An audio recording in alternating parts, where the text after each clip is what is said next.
আসছে, এই জন্য আমরা খুব খুশি। আমরা বিগত 17 বছর পুরা করতে পারিনি, কিন্তু আমরা গত বছর পুরা করছি।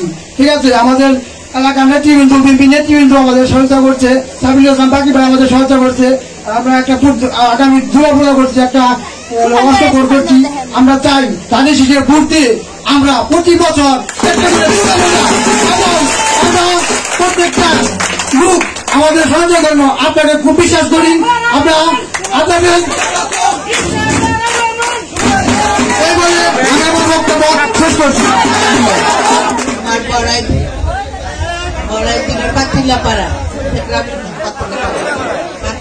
পাড়া গ্রামে ভাই ও বোনেরা এবং আমার নেতাকর্মীবৃন্দ সবাইকে দুর্গা পূজার শুভেচ্ছা অভিনন্দন জানাচ্ছি। আপনারা ভালো আছেন? পূজা করতে পারছেন? এখন চিন্তা করেন, বিগত সময়ে আপনারা সুন্দর মতন করতে পেরেছেন, এবারও পাচ্ছেন। ওই গত বছর আমার ছেলেপেলেরাই আপনাদের পাহারা দিয়ে রেখেছে, সারাক্ষণ আপনাদের কোনো অসুবিধা না হয় সেই কাজটা করেছে। এবারও ওরা করছে, আগামীতে ওরা করবে।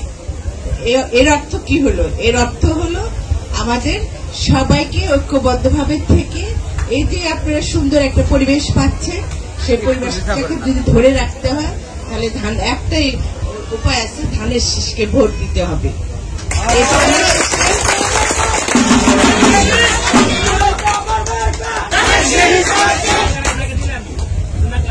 আমরা মানিকগঞ্জের মানুষ, আমাদের ধর্ম বর্ণ এটা আমরা বিশ্বাস করি না। আমরা বিশ্বাস কি করি?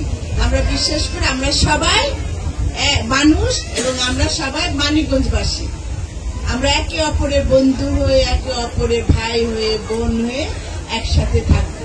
এখানে কেউ বিভেদ থাকবে না, আমাদের মধ্যে কোনো বিভেদও না। আমি এটাও বিশ্বাস করি আমার মানিকগঞ্জ মানুষের মধ্যে কোনো বিভেদ নাই।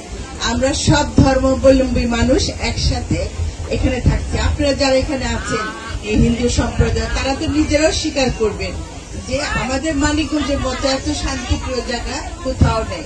এখানে আমরা সবাই হিন্দু বলেন, মুসলমান, খ্রিস্টান, বৌদ্ধ যারা আছি সবাই কিন্তু একভাবে এক কাতারে থেকে কাজ করে যাচ্ছি। এখন আপনারা যে সমস্যার কথা বলেন, এই যে আমি আস্তে আস্তে আপনাদের রাস্তার অবস্থা দেখলাম, চিন্তা করুন কি অবস্থা রাস্তা। আর আপনারা 17 বছর কিছুই পান নাই। এই যে মা বোনদের বলছি, এই যে 17 বছর যে একজন যে ছিল সে তো কিছুই করে যায়নি আপনাদের জন্য। এখন আপনাদের চিন্তা করতে হবে, আপনাদের বিবেকটাকে জাগাতে হবে যে না, আমরা আমাদের মূল্যবান ভোটটা ভুল জায়গায় দিব না।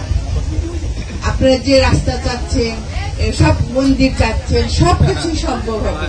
সেটা একমাত্র সম্ভব হবে এই ধানের শীষের দিয়ে সম্ভব। দলের সরকার গঠন হলে সেটা সম্ভব হবে। আমাদের নেতা জনাব তারেক রহমান প্রতিটা মুহূর্তে আপনাদের কথা চিন্তা করছে। আজকে আমাদের এখানে যে আমরা সব নেতা কর্মী এখানে এসেছি, আমরা কোন নির্বাচনের জন্য আসি না, আমরা এসেছি আপনাদের দেখভাল করার জন্য। তার নির্দেশে তিনি বলে দিয়েছেন যে আপনারা ঠিক মতন সব কাজ করতে পারছেন কিনা সেটা আমাদের দেখতে মিলেছে। আমরা এসেছি, আপনাদের চিন্তা করতে হবে। এমন নেতা কি পাবেন যে দেশের বাইরে থেকে আপনাদের জন্য চিন্তা করছে? আমাদের সেই নেতাকে ফিরিয়ে আনতে হবে এবং সেই নেতাকে নেতৃত্বেই বাংলাদেশ জাতীয়তাবাদী দল প্রতিষ্ঠা করে জনগণের সরকার প্রতিষ্ঠা করতে হবে। এই মুহূর্ত থেকে আমাদের সবাই প্রতিজ্ঞাবদ্ধ হতে হবে। আমরা নিজেদের ভিতরে দ্বিধাদ্বন্দ্ব ভুলে আমরা এক কাতারে দাঁড়িয়ে ঐক্যবদ্ধভাবে আগামীতে ধানের শীষ আনার জন্য সবাই একসাথে কাজ করে যাবে। ভালো থাকুন, সুস্থ থাকুন, আপনাদের পূজা পার্বণ সুন্দরভাবে উৎসবমুখর পরিবেশে আপনারা শেষ করবেন এই প্রত্যাশা নিয়ে আমি বিদায় নিলাম। আবার আপনাদের সাথে দেখা হবে। 10,000 টাকা তুলে দিলাম।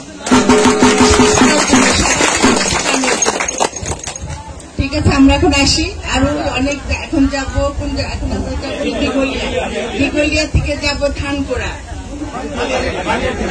বালিয়াটি থেকে যাবো ধানকোড়া, আবার সাপুরিয়া।